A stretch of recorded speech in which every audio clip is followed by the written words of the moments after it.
rendez-vous de l'information sur Vision 24 TV. Voici les grandes articulations de cette édition. Il écope de 5 ans de prison ferme l'ex-bras droit d'Ali Bongo, Brice Lacruche Alianga. Condamnation prononcée contre lui par le tribunal de Libreville au Gabon pour délivrance indue de documents administratifs. De nombreux Maliens ne veulent plus de la présence militaire française sur leur sol. Ils l'ont exprimé récemment en descendant dans les rues de Bamako. Et puis en fin d'édition, nous parlerons de l'inauguration du centre multidimensionnel et multifonctionnel, érigé en Côte d'Ivoire dans le cadre de la promotion du taekwondo, l'un des plus grands de l'Afrique de l'Ouest. Bonsoir à tous. Franco-gabonais de 41 ans, Brice Lacruche Alianga, présenté comme l'ex-bras droit du président gabonais Ali Bongo Ondimba, vient d'être reconnu coupable de délivrance indue de documents administratifs. Il écope ainsi d'une peine d'emprisonnement de 5 ans de prison ferme. Verdict rendu ce vendredi par le tribunal de Libreville, suivant le commentaire de Alain Boisbré. Il est reproché à Brice Lacruche Alianga de s'être fait établir en 2004 un certificat de nationalité précisant qu'il était gabonais d'origine. Mais selon l'enquête menée par les autorités judiciaires du pays, Lacruche Alianga est né en France en 1980 de Norbert Fargeon et d'Elisabeth Dupont, tous les deux français de nationalité. Au cours du procès, celui qui est considéré comme l'ex-bras droit du président Ali Bongo a plaidé coupable et espérait vivement bénéficier de circonstances atténuantes et de la clémence du tribunal. Malheureusement, l'ancien directeur de cabinet du président Bongo a été condamné ce vendredi 29 octobre à 5 ans de prison ferme, suivant ainsi le réquisitoire du parquet pour obtention de documents administratifs sur la base d'une fausse déclaration. Maintenu en prison avant son jugement, il a formulé de nombreuses demandes de liberté provisoire. Celles-ci ont toutes été rejetées. Il avait même tenté de se suicider le 21 mai 2020 après 6 mois de privation de liberté et de maintien à l'isolement. Non aux troupes françaises militaires ont scandé ce vendredi 30 octobre 2021 des centaines de manifestants dans les rues de Bamako au Mali. Ils ont protesté contre la présence des militaires français et ont demandé le retrait total de ces troupes présentes depuis 2013. Plus d'informations avec Ange Seri. Ce vendredi 29 octobre 2021, des centaines de Maliens se sont montrés hostiles à la présence des troupes militaires françaises sur leur territoire. Clairement, la souveraineté de l'État malien, les protestataires ont exigé le retrait sans condition de cette troupe. Pour eux, il n'est plus question d'admettre ces soldats sur le sol, étant donné que le Mali est un État souverain qui peut disposer de lui-même.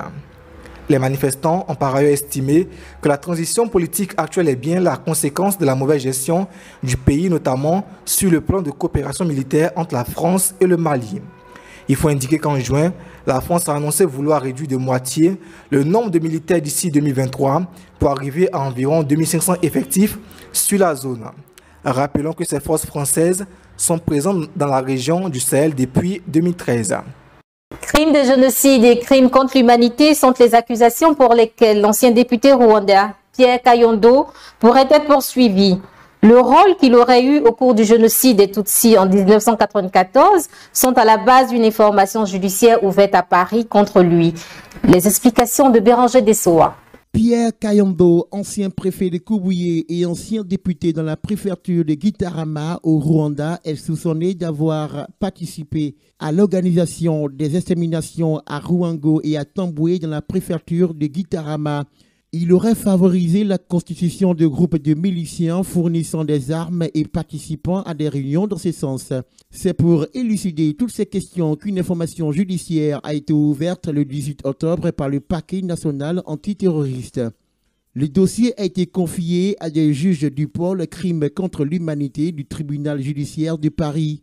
L'enquête s'étend également sur les infractions de complicité de crimes de génocide, complicité de crimes contre l'humanité. Cette information judiciaire fait suite à la plainte avec constitution de partie civile déposée le 22 septembre par le collectif des parties civiles du Rwanda, CPCR.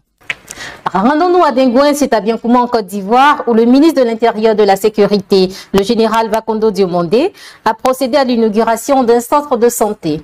Ce centre a été offert par l'ambassadeur Claude Saï Soumaoro, fils du village et par ailleurs chef du cabinet du président de la République, Alassane Ouattara. Reportage Alain Boisbré. C'est le ministre de l'Intérieur et de la Sécurité, le général Vakondo Diomandé, accompagné de son épouse, qui a procédé le samedi 2 octobre 2021 à la coupure symbolique du ruban, inaugurant ainsi le centre de santé de Dengouin, village situé dans la sous-préfecture de Biankouma, en présence du Gloudeux Gueux Pascal, chef suprême des dents. Bâti à un peu plus de 20 millions de francs CFA, ce centre de santé a été offert par Claude Saï Soumoro, fils du village et chef de cabinet du président de la République. Ce centre porte le nom de Loati Soumoro, père du donateur et chef de village de Dengouin, à qui un vibrant hommage a été rendu. Après le mot de bienvenue du maire de Biankouma, Maniga Jean-Jacques, et celui de remerciement du président du comité d'organisation Yake Soumoro, l'ambassadeur Claude Saï a dit sa joie d'offrir ce centre à Dengouin à la demande des populations. Et si la politique du président Ouattara, c'est de faire en sorte que ce qui est significatif, c'est de poser des actes au profit des populations, c'est ce que nous allons faire. Il n'a pas manqué de traduire au ministre Vagondo toute sa gratitude et celle des populations. Selon lui, le ministre Vagondo incarne désormais le leadership dans la région et aux côtés de qui tous devraient travailler pour donner une nouvelle impulsion au développement. Dans une région, dans un département, il y a toujours un leader. C'est comme cela que la vie est faite. C'est pas dans un pays où il y a un président, il n'y a pas deux. Et on met un leader, on ne dit pas que c'est le plus intelligent, c'est le plus fort. Mais on met un leader qui est le référentiel, on le suit et on se met avec lui pour bâtir la région. C'est ensemble qu'on va bâtir. Parrain de la cérémonie, le général Vagondo Diomandé a exprimé le soutien et les remerciements du président de la République aux populations de Biankouma, avec pour recommandation de les voir œuvrer à la paix et à la cohésion sociale. Pour le général Vagondo, Biankouma a accusé du retard et devrait donc se mettre au travail et éviter les querelles qui l'empêchent d'amorcer un réel développement. Il a souligné qu'il s'agit, à travers l'inauguration de ce centre, d'honorer les parents qui ont fait preuve de courage et qui ont posé des actes nécessaires au maintien de la cohésion nationale.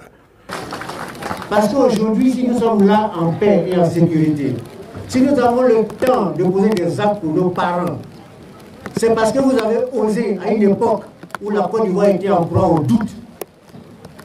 Vous avez osé prendre la parole pour dire ce que vous avez dit, pour demander ce que vous avez demandé, et il s'est réalisé, qui fait aujourd'hui que les oiseaux de mauvais augure qui avaient prédit la catastrophe pour la Côte d'Ivoire se sont tus et que Dieu fasse en sorte qu'ils se taisent à jamais pour que la Côte d'Ivoire soit en paix.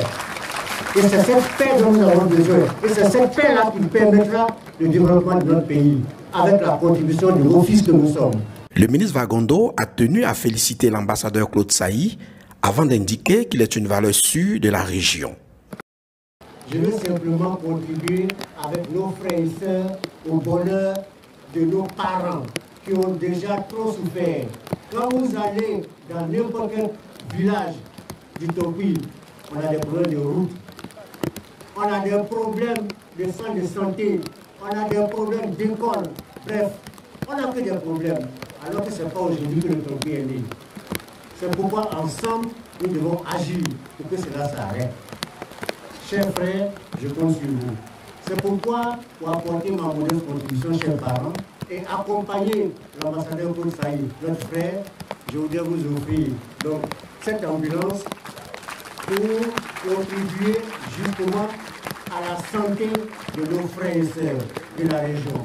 Au cours de la cérémonie, l'ONG Œuvre sociale chrétienne Israël béni, OSIB, conduite par sa présidente Mme Iba Clémence Tigori-Nyamke, a offert au centre de santé de Dengouin du matériel médical. Un mot de sport avant de refermer cette édition. Bâti sur une superficie d'environ 10 000 m², ce centre multidimensionnel et multifonctionnel d'un coût de 6,5 milliards de francs CFA est le fruit de la coopération ivoiro-coréenne vieille de 60 ans. Il est constitué d'un gymnase de 1200 places, d'une salle polyvalente de 200 places, d'une bibliothèque et d'une salle multimédia de 40 ordinateurs. Plus de précisions avec Ange Siri. Le centre sportif, culturel et d'éthique ivoiro-coréen Alassane Ouattara a été inauguré le jeudi 28 octobre 2021 à Abidjan par le président ivoirien Alassane Ouattara en présence de l'ambassadeur de Corée en Côte d'Ivoire, Lee Song-ryul. Cette infrastructure multifonctionnelle de plus de 1200 places, à cheval entre la commune d'Adjamé et de Cocody, comprend un gymnase, un centre culturel et des bureaux. Bâti à hauteur de 6,5 milliards de francs CFA, cet édifice premier du genre en Afrique servira à promouvoir le taekwondo. Ébloui par la splendeur de ce joyau architectural dont les travaux ont débuté en 2018, le chef de l'État ivoirien a exprimé sa reconnaissance à la République de Corée pour ce bel ouvrage qui sera utile aux pratiquants du taekwondo. Pour l'ambassadeur Lee Sang-Rioul, ce centre qui s'ouvre en marge du 60e anniversaire des relations entre la Côte d'Ivoire et la Corée va renforcer les liens d'amitié entre les deux nations. Le président de la Fédération ivoirienne de taekwondo, Bamba Cheikh Daniel, a quant à lui traduit sa grande joie pour ce lieu unique et incontournable de taekwondo en Afrique de l'Ouest qui abritera des réunions internationales de cette discipline. Pour rappel, ce centre sera le siège de la Fédération ivoirienne de taekwondo. C'est la fin de cette édition. Merci de nous avoir suivis et à très bientôt.